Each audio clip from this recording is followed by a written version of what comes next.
You are watching the best of The Alex Jones Show, weekdays from 11 a.m. to 2 p.m. Central. Watch live at Infowars.com/show or become a member of InfoWarsNews.com and help us take resistance to the next level.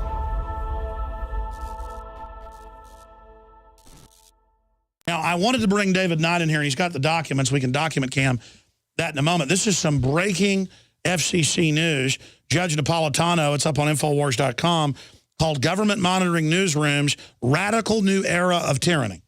And that's not a sensational headline. That's what it is.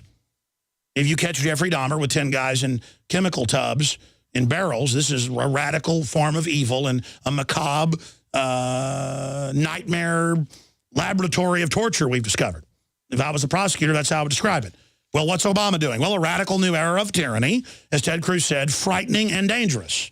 How would you describe Obama? You called the FCC. You got letters from him. You got a response from him. I want you to run with the guys and write an article after this because this is breaking news, David. You're doing real journalism here. God bless you. Just you churn out so much real research. What would you call Obama first? What would you describe this transformation? Well, it's definitely authoritarian. What we're seeing here is an open, in-your-face kind of criminal corruption. So it's naked mobsterism. Absolutely. They brought it up to a new level. As people have pointed out with the IRS, Nixon did this a long time ago, but he was impeached. It was 100 names in a safe, though. Exactly. Not billions. The IRS didn't actually execute it, and the IRS didn't actually defend it and cover it up. Now they do it openly, and they continue to do it even after they're exposed. So they clearly don't care about that. We knew we weren't going to get any answers from the FCC, so what we did was we videotaped the whole process of running around, getting answering machines. The guy sends us over to their media relations. Is that on the news tonight? It was on the news last night. I didn't even know that. Yeah. Well, take your thing, get it. Let's get it up on the site. Good Lord. And so finally we call him back and say, hey, nobody's answering that number. He's put himself on answering machine now. So the guy, I usually watch the news. I missed it last night. I apologize. The guy they had as a contact person basically didn't want to be the contact person, and we had a difficult time getting somebody from media relations to talk to us. Finally, they sent us a modified definition of the study as well as a response to a congressman who's complaining about this. Dan Margolis. Yes. Hello, Mr. Margolis. I'm David Knight with Free Speech Systems. I had some questions about the multi-market study of critical information needs. Do you have a moment that I could ask you a couple questions? Unfortunately, I'm not at liberty to answer any questions. You're certainly more than welcome to contact our Office of Media Relations, though. Oh, okay. You were listed on the FCC press release as the person to contact. Yeah, and with respect to press inquiries, we're directing them now to our Office of Media Relations. And just one quick question. How come that changed? How come you decide not to field those questions anymore? Because we've just decided to route all of the media inquiries through that office for uniformity of response. I see. Were you having a lot of inquiries, or? A few. Okay. All right. Okay. Well, thank you very much. Thank you. Appreciate it. Bye-bye. You have reached the Office of Media Relations. Please leave a message.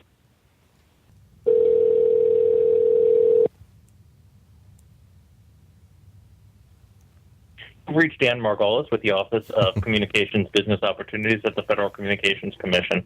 Hi, Mr. Margolis. This is David Knight with Free Speech Systems. I'm calling you because I just called that number you gave me for the Office of Media Relations. I've called them 3 times, and all I get is an answering machine like I'm getting now at your number. Thank you for calling the FCC's Consumer Center. Our hours of operation are from press 3 if you are a member of the news media, press 4 if you have a general question, press 5. If you are a member of the news media and need assistance, please contact our Office of Media Relations. There we go. Circular. 418-0500. We live in a Kafka world, don't we?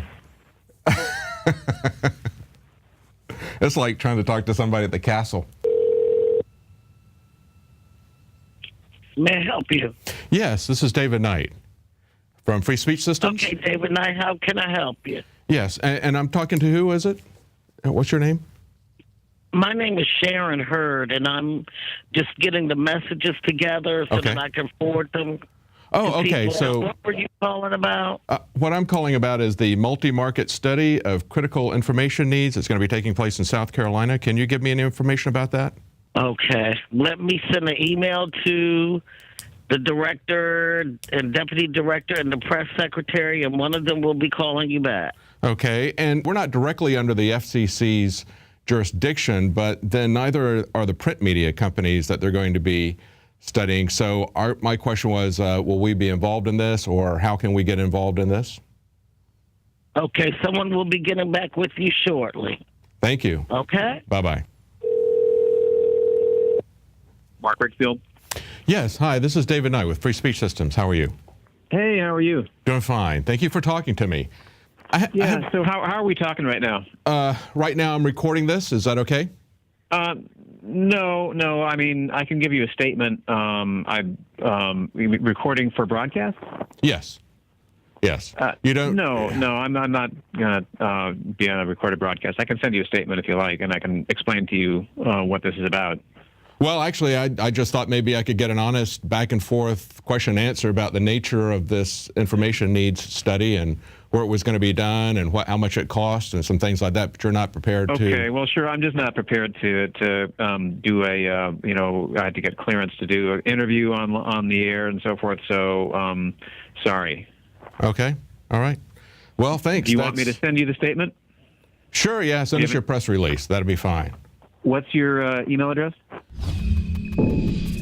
Okay, now this is the email that he sent me. He said, by law, the FCC must study the ability of entrepreneurs and small business to compete in the media marketplace, and the Commission does not and will not interfere in newsrooms or editorial decision-making. And they also sent us a document reaffirming those claims to Fred Upton. He's a chairman of the Committee on Energy and Commerce.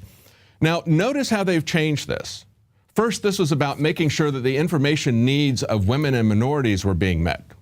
Now they're only talking about the ability of entrepreneurs and small businesses to compete in the media marketplace. If that's really their concern, why do they come down so hard on micro-broadcasters? Look at some of the penalties that are involved for micro-broadcasting. If you're caught doing that, you can get $10,000 for a single violation or a single day of operation, up to a total maximum of $75,000.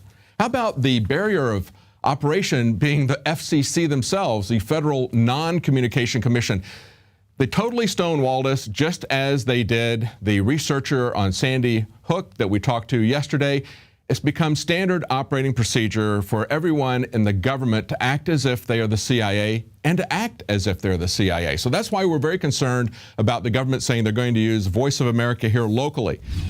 We reported on this quite some time back, but it started picking up steam about February the 10th, I believe. Yeah, that's when it was. We had one of the FCC commissioners write a scathing op-ed piece attacking this whole study. And in response to that, congressional committees started, so they sent out this. And by the way, this is fairness doctrine by Uber Stealth. Yes, yes. It's fairness doctrine, but you can also see when you look at the report, you can see how they stonewall us, why they accuse us of ambush journalism when we're trying to finally get transparency from them. Every time we try to talk to the government, it's the same story. Nobody will talk to you. Nobody will grant you an interview. So finally, when you go there and show up and start to talk to somebody, oh, this is ambush journalism. You guys are evil, because you're coming here to talk to me.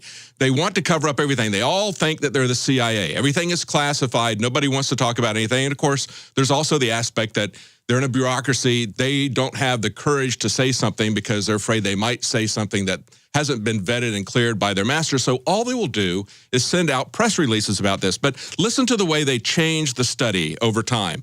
When they first put it out, they said, in order to assess whether the government action is needed to ensure that the information needs of all Americans are being met, including women and minorities, that was the original purpose of it. Now that they're getting criticism, what they're saying is that it's a study of the ability of entrepreneurs and small business to compete in the media marketplace. So it went from looking at the information needs of women and minorities to seeing how we can help small businesses. Either from the government, they're here to help us. Oh, I mean, you're not a racist, are you? You're not against women and minorities that are really the super majority. Women are 51% of the population in mammals, and here they are 52% for a strange reason. And then you've got the, quote, minorities that are the majority. So we're talking 77% of people. Oh, you're against the 77%. Well, the whole thing comes Hey, turn your guns in or you're against women. Yeah, the whole thing is very phony. One of the quotes from this op-ed piece by the FCC commissioner, his name is Pye. I don't know if I'm pronouncing that correctly. It's A-J-I-T. But he said, they want to go in and look at the news judgments of editors. And he says, how can the news judgments made by editors and station managers impede small business from entering the broadcast industry? It has nothing to do with what does some bureaucrat know about news editors and people that have worked their whole lives in this? That's right. It's all about government being my God, and these are political commissars where they're saying it's ambush journalism and acting like there's the CIA, that the media would dare call them. Yeah, they don't want to talk to anybody. I mean, it's so bizarre that media, you're supposed to just take their press releases like dinosaur media and repeat them, that you would dare call them and dare want to know about their plans to come tell us what to do. Can you imagine one of these people coming to visit us? Yeah. Oh, yeah. One of the things the FCC commissioner pointed out in his op-ed piece. It's some tar and feathers? I'm sorry. Yeah. He said, the FCC has no authority to regulate the print media, and yet they're going to be included in this study that they've got going on. So this is much broader than their power. And it's huge power grab. It's definitely, it brings up concerns of the fairness doctrine because they're highlighting the concerns of women in media. We had 10 Democratic senators a few years ago, mainly women, come out and do this. Call for the fairness doctrine. But there's something else going on here too. If you remember, the Voice of America and Radio Free Europe, they were created at the beginning of the Cold War. They're not going to operate domestically. This is really that shift. And quote, the Pentagon 4 months ago announcing they're going to reach out to the media. Exactly. And so when we look at them getting into the content of this stuff, when they start looking closely at content, when they start analyzing how are people putting the news organizations together, we should keep in mind not only the NSA, but we need to understand that they're going to actively propagandize the American people. That's what the federal government has in its sights. Oh, yeah, they're going to give you a good rating if you carry a certain amount of their bull. That's right. That's right. So to say that this has nothing to do with content is not true. And see, the FCC is supposed to scrupulously stay away from content. But if they want to talk about barriers to participation, talk about the barriers that they set up to micro-broadcasting or other things like that would directly affect small business. Yeah, why didn't they open up all the high-def digital band to community like they were supposed to do? They didn't do that. That's right. That's right. And that's really what the FCC was there for. It was there to make sure that people don't overrun each other as far as broadcasting frequencies and that sort of thing goes. This brings up very troubling concerns about them getting involved in content, which is what nobody wants to see. Well, even the head of the agency says it's outrageous. It is outrageous tyranny. Yeah. And it shows the sky's the limit. Once they start getting away with whatever they want, the sky's the limit, David. Yeah, that's right. Describe more of what's in the video that we're going to post on Infowars.com. Well, one of the things we wanted to ask them was, how do you define whether or not how do you find information needs being met? How do you measure that? What's the cost of this study? Can we see the questions? They wouldn't give us any information. They absolutely shut it down. We're going to give you a prepared statement that's very bland and general. And what they did was they changed the mission statement from saying they're going to focus on the information needs of women and minorities to saying we're going to focus on the barriers to competition for small business entrepreneurs. Wow. Amazing. Just the globalist social engineers are not just targeting us with propaganda. They are manipulating our genetics. We are being targeted at every level by estrogen mimickers that lower our testosterone and other hormones and natural compounds that the body needs. After consulting top doctors, nutritionists, pharmacists, and others, we have developed what I believe is the ultimate non-GMO organic super male vitality formula sourced from powerful organic herbs and then concentrated for maximum potency. Super Male Vitality was developed to activate your body's own natural processes instead of using synthetic chemicals. Super Male Vitality by InfoWars Life is so powerful that I only take half the recommended dose. For a limited time, we are offering 15% off Super Male Vitality at InfoWarsLife.com to introduce you to this powerful supplement. Visit InfoWarsLife.com today to secure your Super Male Vitality. InfoWarsLife.com.